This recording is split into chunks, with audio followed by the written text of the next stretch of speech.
ഇന്ന് നിങ്ങൾ കാണുന്ന രാഷ്ട്രീയ കോലാഹലങ്ങൾക്കും സമരങ്ങൾക്കും പിന്നിൽ ഒരു മറഞ്ഞിരിക്കുന്ന തിരക്കഥയുണ്ടെന്ന് ഞാൻ പറഞ്ഞാൽ നിങ്ങൾ ആരെങ്കിലും വിശ്വസിക്കുമോ?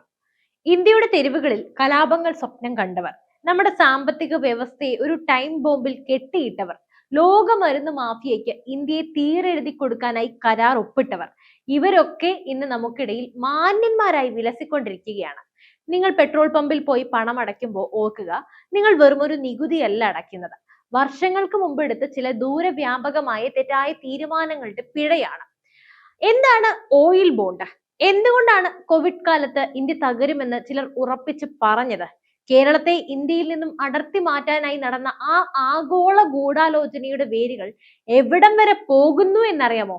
ഇന്ന് നമ്മൾ ചർച്ച ചെയ്യുന്നത് വെറും ഒരു രാഷ്ട്രീയമല്ല, മറിച്ച് ഭാരതം എന്ന മഹാരാജ്യത്തെ തകർക്കാൻ അന്താരാഷ്ട്ര തലത്തിൽ മെനഞ്ഞ ഡീപ് സ്റ്റേറ്റ് അജണ്ടകളെ കുറിച്ചും അതിനെ നരേന്ദ്രമോദി എന്ന ഭരണാധികാരി എങ്ങനെ നിഷ്പ്രഭമാക്കിയെന്നുമാണ്. ഇത് ഓരോ ഇന്ത്യക്കാരനും അറിഞ്ഞിരിക്കേണ്ട സത്യങ്ങളാണ്. നമുക്ക് ആദ്യം ഓയിൽ ബോണ്ട് എന്ന സാമ്പത്തിക അത്ഭുതത്തിലേക്ക് കടക്കാം. ഇന്ധനവില കൂടുമ്പോൾ നമ്മൾ എല്ലാവരും സർക്കാരിനെ കുറ്റം പറയാറുണ്ട്. എന്നാൽ എന്താണ് യഥാർത്ഥ വസ്തുത? 2004 മുതൽ 14 വരെയുള്ള കാലഘട്ടം ആലോചിച്ച് നോക്കും. അന്താരാഷ്ട്ര വിപണിയിൽ ക്രൂഡ് ഓയിൽ വില കുതിച്ചുയർന്നപ്പോഴും ഇന്ത്യയിൽ ഇന്ധനവില വൻതോതിൽ വർദ്ധിപ്പിക്കാനായി അന്നത്തെ UPA സർക്കാർ തയ്യാറായില്ല. ജനങ്ങളെ സഹായിക്കാനാണോ ഇത് ചെയ്തത്? ഒരിക്കലുമല്ല. അതൊരു ശുദ്ധമായ രാഷ്ട്രീയ തട്ടിപ്പായിരുന്നു. സബ്സിഡി നൽകാൻ ഖജനാവിൽ പണമില്ലാത്തത് കൊണ്ട് സർക്കാർ എണ്ണ കമ്പനികൾക്ക് ഓയിൽ ബോണ്ടുകൾ നൽകി. എന്താണ് ഈ ബോണ്ട് തട്ടിപ്പ്? ലളിതമായി പറഞ്ഞാൽ ഒരു കടലാസിൽ എഴുതി നൽകുന്നു, ഇപ്പൊ ഞങ്ങൾ പണം നൽകില്ല, 10-15 വർഷത്തിന് ശേഷം പലിശ സഹിതം വരും തലമുറ ഈ പണം നിങ്ങൾക്ക് നൽകും. ഇതാണ് ഓയിൽ ബോണ്ട്. ഏകദേശം 1.5 ലക്ഷം കോടി രൂപയുടെ ബോണ്ടുകളാണ് അന്ന് ഇറക്കിയത്. ഈ ബോണ്ടുകളുടെ കാലാവധി തീരുന്നത് 2014 ശേഷമാണ്, അതായത് മോദി സർക്കാരിന്റെ കാലത്ത്. ഓരോ വർഷവും ഇതിന്റെ പലിശയായി മാത്രം ഏകദേശം 10,000 കോടി രൂപ സർക്കാർ അടയ്ക്കണം. 2026 ആകുമ്പോഴേക്കും പലിശയും മുതലും ചേർത്ത് ഏകദേശം 2.5 ലക്ഷം കോടി രൂപയാണ് ഇന്നത്തെ സർക്കാർ അടച്ചു തീർക്കേണ്ടത്. ഇന്ന് നിങ്ങൾ അടയ്ക്കുന്ന ഇന്ധന നികുതിയുടെ വലിയൊരു ഭാഗം പണ്ട് കോൺഗ്രസ് സർക്കാർ നടത്തിയ ഈ കടം വാങ്ങി ബിരിയാണി കഴിക്കൽ പരിപാടിയുടെ പലിശ വീട്ടാനാണ് പോകുന്നത്.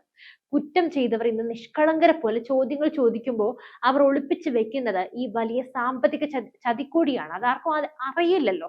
2020 കോവിഡ് മഹാമാരി ലോകത്തെ പിടിച്ചു കുലുക്കിയപ്പോൾ ലോകം മുഴുവൻ ഉറ്റുനോക്കിയത് ഇന്ത്യയിലേക്കാണ്. 140 കോടി ജനസംഖ്യയുള്ള ജനസാന്ദ്രതയേറിയ ഈ രാജ്യം കോവിഡിൽ തകർന്നടിയുമെന്ന് പാശ്ചാത്യ മാധ്യമങ്ങളും ഇന്ത്യയിലെ ചില പ്രതിപക്ഷ ശക്തികളും പ്രവചിച്ചു. ഒരു വലിയ ടൂൾ കിറ്റ് തന്നെ ഇതിനു വേണ്ടി തയ്യാറാക്കിയിരുന്നു. ലോക്ക്ഡൌൺ പ്രഖ്യാപിച്ചപ്പോൾ അവർ ആവേശഭരിതരായി. കാരണം അവർ കണ്ട സ്വപ്നം ഇതായിരുന്നു: ഇന്ത്യയിൽ ദശലക്ഷക്കണക്കിന് ആളുകൾ തെരുവുകളിൽ മരിച്ചു വീഴും, ഭക്ഷണവും തൊഴിലും ഇല്ലാതെ ജനങ്ങൾ തെരുവിലേക്ക് ഇറങ്ങി കലാപം നടത്തും.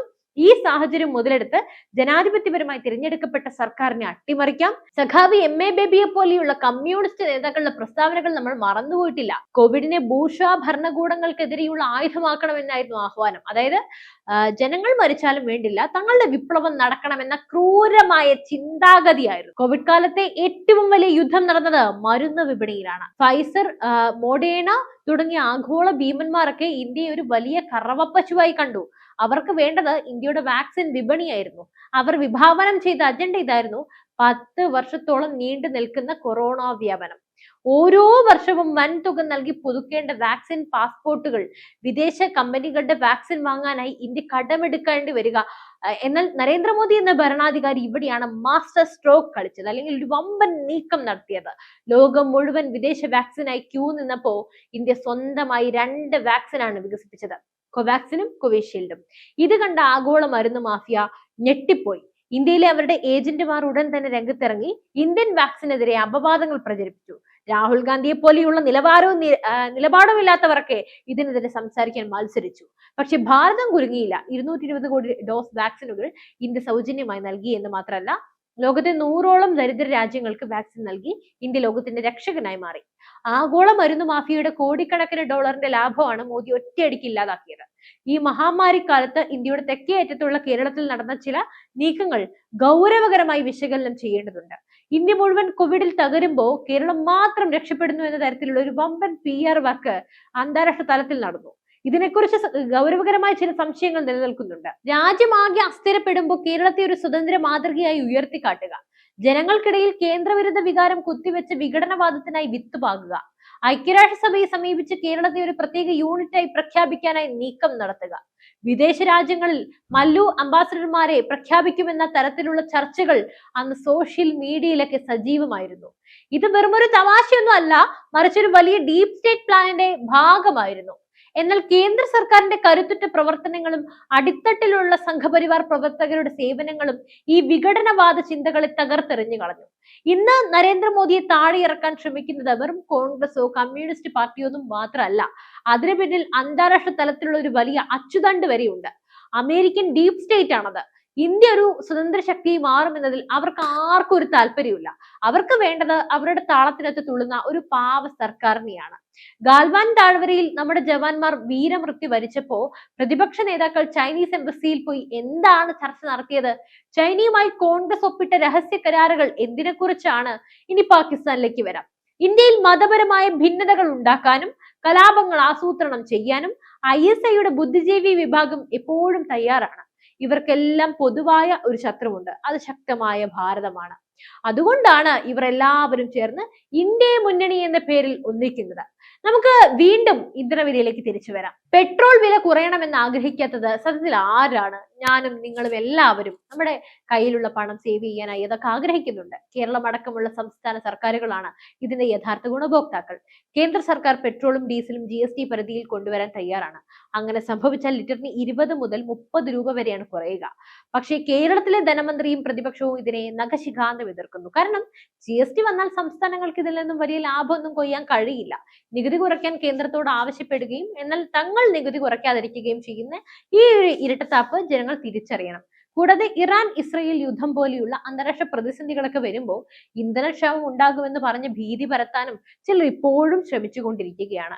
എന്നാൽ റഷ്യയിൽ നിന്നും കുറഞ്ഞ വിലയ്ക്ക് ക്രൂഡ് ഓയിൽ വാങ്ങി ഇന്ത്യയെ സുരക്ഷിതമാക്കിയ മോദിയുടെ ഡിപ്ലോമസി ലോകം അത്ഭുതത്തോടെയാണ് നോക്കിക്കണ്ടത്.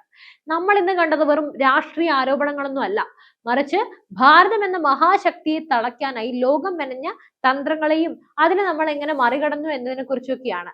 ഓയിൽ ബോണ്ടിലൂടെ വരും തലമുറയെ കടക്കെണിയിലാക്കിയവർ, കോവിഡ് കാലത്ത് ശവങ്ങൾ കാണാനായി കാത്തിരുന്നവർ, വിദേശ മരുന്ന് മാഫിയയുടെ ദല്ലാളന്മാർ, ഇവരെല്ലാം നമ്മൾ തിരിച്ചറിയണം. ഇന്ത്യ ഇന്ന് ലോകത്തിന്റെ 5ാമത്തെ സാമ്പത്തിക ശക്തിയാണ്. ഡിജിറ്റൽ വിപ്ലവത്തിലും അടിസ്ഥാന സൗകര്യ വികസനത്തിലും നമ്മൾ കുതിക്കുകയാണ്. ഈ കുതിപ്പിനെ തടയാൻ ഇനിയും ഗൂഢാലോചനകൾ ഉണ്ടാകും. കേരളം പോലെയുള്ള സംസ്ഥാനങ്ങളുടെ പേര് മാറ്റിയാലോ പുനർനാമകരണം ചെയ്താലോ തീരുന്നതല്ല ഈ പ്രശ്നങ്ങൾ. ഭാരതീയ ചിന്താഗതിയും ദേശീയതയും ഓരോ ഇന്ത്യക്കാരന്റെയും മനസ്സിലുണ്ടാകണം.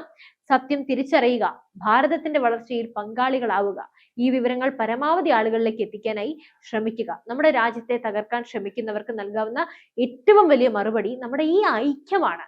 ഈ വീഡിയോ നിങ്ങൾക്ക് ഇഷ്ടപ്പെട്ടുവെങ്കിൽ ലൈക്ക് ചെയ്യുക, ഷെയർ ചെയ്യുക. നിങ്ങളുടെ വിലപ്പെട്ട അഭിപ്രായങ്ങൾ തീർച്ചയായും ഒരു മടിയും കൂടാതെ താഴെ കമന്റ് ചെയ്യുക. അതുപോലെ തന്നെ മറ്റൊരു വിഷയമായി വീണ്ടും എത്തും വരെ നന്ദി.